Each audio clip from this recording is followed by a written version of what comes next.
بتكتب ايه يا وحيد؟ ولا حاجة. ولا حاجة ازاي؟ قول لي يمكن اعرف اساعدك. قصة زي كل القصص اللي كتبتها وركنتها. وتركنها ليه يا وحيد؟ ليه ما حاولتش تديهم لحد يقراهم ويقول لك رأيه؟ سمر ساعات بتقراهم بتقول حلوة. طب وريني كده.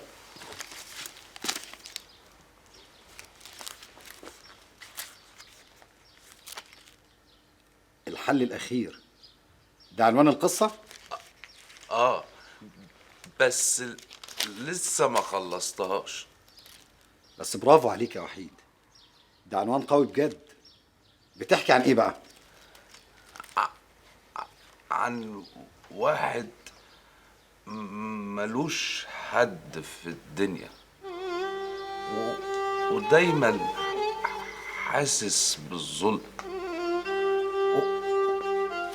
ومش لاقي طريقة يمنع بيها الظلم ده. بس أكيد في طريقة يا وحيد. ازاي؟ يعني البطل المظلوم بتاعي ده لازم يدافع عن حقه، لازم يستغل أي فرصة حتى لو فرصة صغيرة قد كده عشان يجيب حقه. يا وحيد الحق ما بيجيش غير لما بتاخده بإيديك. أنا مش ببص لها من الناحية دي. غلط يا وحيد، غلط. أنا لو مكان بطل الحكاية بتاعتك دي كنت أعمل أي حاجة ممكن أعملها، المهم أوصل لحقي، أوصل له يا وحيد. ما هو ده اللي أنا بدور عليه، الحل الأخير. برافو، برافو عليك يا وحيد، هو ده. طالما بتدور على حل مشاكل بطل قصتك اكتب. عايز أسألك سؤال. هو أنت ليه في الفترة الأخيرة بقيت مهتم بيا وبمشاكلي؟ مش عارف يا وحيد، يمكن الدم بيحن مثلا. يعني إن أنت مصدق إن أنا أخوك؟ ما اكدبش عليك، بنسبة كبيرة يا وحيد، لكن مش مهم أنا. إزاي نثبت ده للناس كلها؟ إزاي نعري أبوك قدام الكل؟ صدقني يا وحيد، ده مش هيتم إلا لما نعمل تحليل الدي ان ايه زي ما قلت لك. ما هو بوقفتكوا جنبي هنقدر نعمل كل حاجة وربنا هيوفقنا إن شاء الله. أنا جاي دلوقتي علشان أقول لك إن النهاردة افتتاح الجورنال الجديد بتاعي. كان لازم أعدي عليك، أنت عارف بتفائل بوشك. لما أمسك الجورنال ده يا وحيد هخليك تكتب كل اللي نفسك فيه. يعني إن أنا هبقى صحفي زيك؟ وهتبقى أحسن مني كمان. بس ده كان افتتاح تحفة، الحمد لله يا رب. أنا حاسة إن إحنا حاطين رجلينا على أول الطريق. أنت عارفة يا ريمي، رغم حالة الإحباط اللي الواحد كان فيها بسبب اللي حصل لنا في الجورنال القديم، بس أنا حاسس إن أنا اتغيرت، حاسس إن بقى في شيء إيجابي. عموما أنا متشكر قوي، كل اللي حصل لي ده بسببك. طبعا يا أستاذ ليا الفضل، واديك بقيت أصغر رئيس تحرير. يلا بقى، عايزين نشوف صوت الشارع ده يبقى أكبر جورنال في البلد. أنا مش بتكلم عن الشغل بس، أنا بتكلم عني شخصيا في حياتي، في البيت حتى. حاسس إن أنا بقيت إيجابي أكتر. أنا بقيت بقول رأيي في حاجات بعد ما كنت زمان بقول ياكش تولع. بمناسبة البيت، مفيش أخبار جديدة عن أخوك اللي باباك مش عايز يعترف بيه؟ قصدك وحيد؟ وحيد ده بالذات بقى عمري ما كنت متخيل إن أنا أقف جنبه كده وأسنده وأخطط له علشان إزاي ياخد حقه. أنت بطبعك يا إيهاب ما بتحبش الظلم، عشان كده أنت واقف مع وحيد ضد أبوك وأخوك اللي بيمثلوا لك الظلم، زي ما بتعمل في مقالاتك وتحقيقاتك. جايز يا ريم، هي فعلا المبادئ ما بتتجزأش. تعرفي ان وحيد ده فعلا بيمثل بالنسبه لي الشخص المقهور، ويوسف والحاج بيمثلوا الظلم. عندك حق. واحنا هنقعد نتكلم كده كتير عنه وسايبينك كده؟ احكي لي شويه عن نفسك، اخبارك ايه؟ عايشه ومتعايشه. اخبار خطيبك ايه؟ انا ازاي لغايه دلوقتي ما شفتوش ولا اتعرفت عليه؟ هو لهو خفي ولا ايه؟ انا مش مخطوبه يا ايهاب. انت بتهزري ولا بتتكلمي جد؟ مش مخطوبه ازاي يعني؟ مش مخطوبه. قصه عملتها عليك عشان اخلص من زنك وقرفك وافكارك الرجعيه. بجد؟ يعني انت عايزه تقولي لي ان الفتره اللي فاتت دي كلها انت بتقولي لي وانت اساسا مش مخطوبه؟ انت بجد انسانه محترمه. انت عارفه يا ريم، انا عمري ما اتخيل ان حياتي كانت من غيرك هتبقى عامله ازاي. كنت كل ما افكر ان انت هتسيبيني ما كنتش مصدق. حتى الشغلانه الاخيره انت السبب فيها. يا عم بلاش مبالغه قوي كده. انت عارفين انا ما بجاملش حد.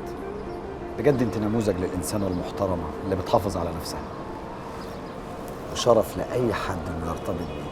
السلام عليكم. وعليكم السلام ورحمه الله. معلش قطعت عليكم خلوتكم بقى. ايه اللي اخرك كده يا حاج؟ احنا مش عايزين ناكل الا لما تيجي. انت عارف يا ايهاب بقى اليوم ده يوم جميل، اتلموا عليا بقى صحفيين ومصورين وهكذا. طبعا حقك، مين قدك؟ ويا ترى بقى قلت كلام حلو ولا عملت ايه؟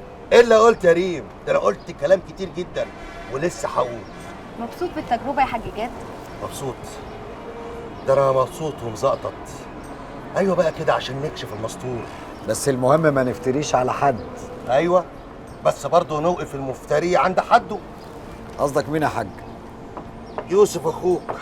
ماله؟ هو أس الفساد. هو انت في حاجه تعرفها عن يوسف انا ما اعرفهاش يا حاج؟ يوسف اخوك بيلعب في الممنوع وبيلعب من ورا ظهر ابوك، وابوك برضه بيلعب في الممنوع، وهما الاثنين ان شاء الله هيقعوا.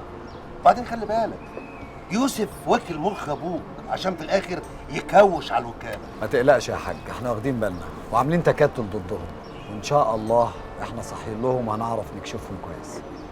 مين معاك؟ معايا كمال وحيد. خلي بالك من كمال، الواد ده مش سهل. على فكره يا حاج انت فاهمه غلط، كمال ده طيب جدا والايام هتثبت لك انه بريء. يا سيدي لا تكتشف ان انا بريء وانا متهم. انا مش فاضي دلوقتي، انا بقيت راجل صحفي كبير. المهم اخبار وحيد ايه؟ والله يا حاج وحيد ده حكايته حكايه، بس يظهر ان احنا لازم نعمل له تحليل الدي ان ايه ده علشان نثبت نسبه، ومفيش حل غير كده. يبقى نرفع قضيه بقى على السيد الدقاق، وانا تحت امرك يا ايهاب، من جنيه لمليون. معلش يا ايهاب، قلقتك وخليتك تسيب شغلك. ولا يهمك يا دلال، خير في ايه؟ ابوك يا ايهاب ماله؟ هو حصل له حاجه ولا ايه؟ هيتجوز. اتجوز؟ اتجوز عليكي؟ وعرفت منين الكلام ده؟ بقاله فتره متغير من ناحيتي، وانا في المستشفى اتاكدت. ايوه يا دلال، بس ظنك لوحده مش كفايه. ده حاطط عينه عليها من زمان، ويوسف كمان قال لي. لا طالما يوسف قال لك يبقى صدقيه، ده اللي حافظ كل تفاصيله. ويا ترى بقى مين سعاده الحظ اللي حاطط عينه عليها دي؟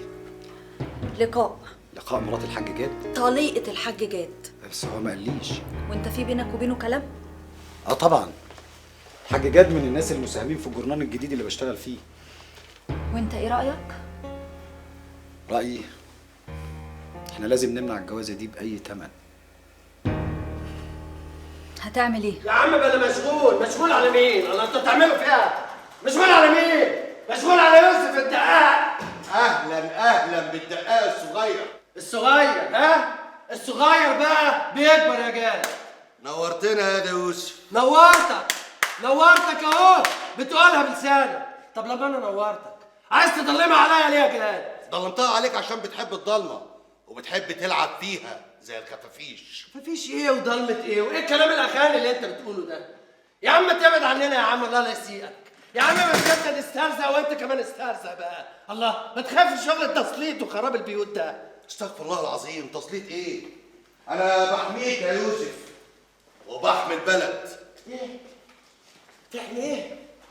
بتحميني وبتحمي البلد؟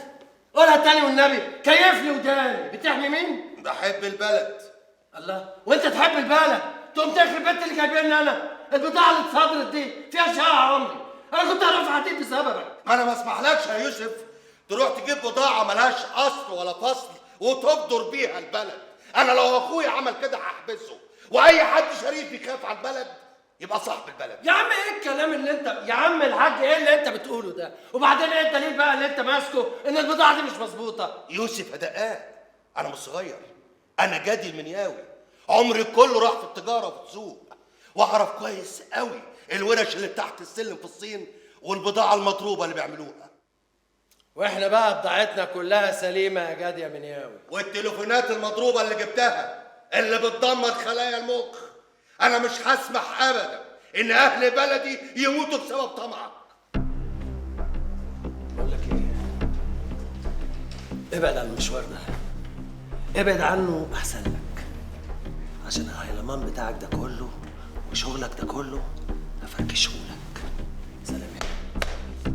الله الله، انت جاي تهددني في مكتبي؟ ماشي ماشي يا يوسف يا دقاق، انا هتصل بسهاد دقاق الكبير، هطلبه بالتليفون دلوقتي عشان يشهد ما بيننا مين فينا الغلطان.